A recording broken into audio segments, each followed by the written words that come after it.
नमस्कार. मसाला पिकांची शेती करणाऱ्या शेतकरी बांधवांसाठी एक चांगली बातमी आहे. महाराष्ट्र शासनाने एक खास अनुदान योजना आणली आहे. तर चला आज आपण ही योजना नक्की काय आहे आणि याचा फायदा कसा घ्यायचा हे अगदी सोप्या भाषेत समजून घेऊया.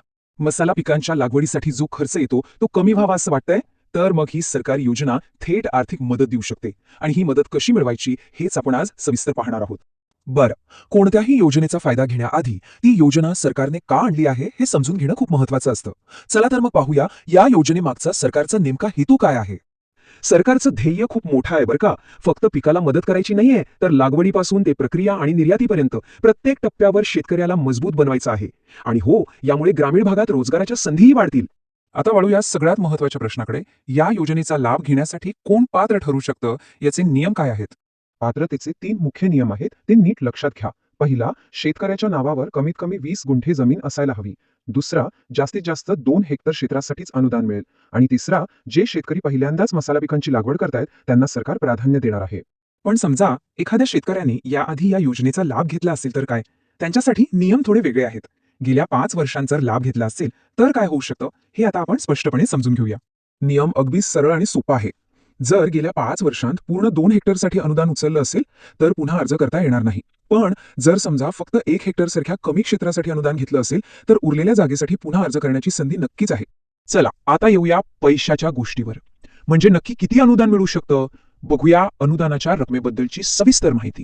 जे शेतकरी सर्वसाधारण क्षेत्रात शेती करतात त्यांना लागवडीच्या खर्चाच्या 40% रक्कम अनुदान म्हणून मिळेल. पण ही रक्कम प्रति हेक्टर जास्तीत जास्त 20,000 रुपये इतकी असेल.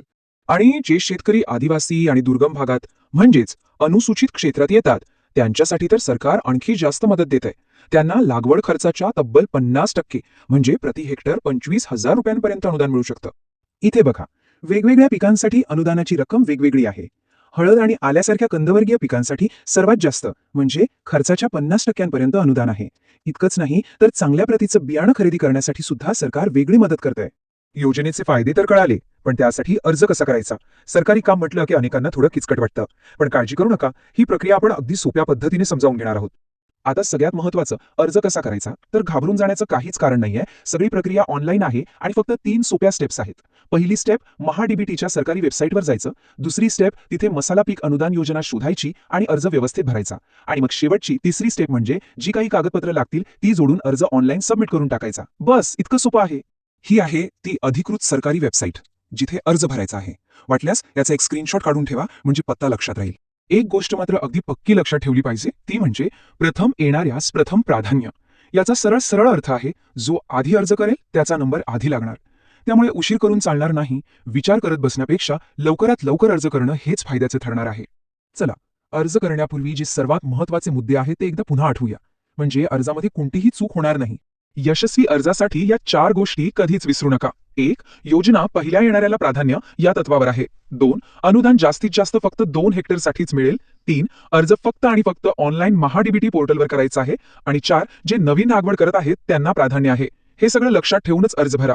तर मग शेतकरी बांधव या संधीचा फायदा घेण्यासाठी तयार आहेत का.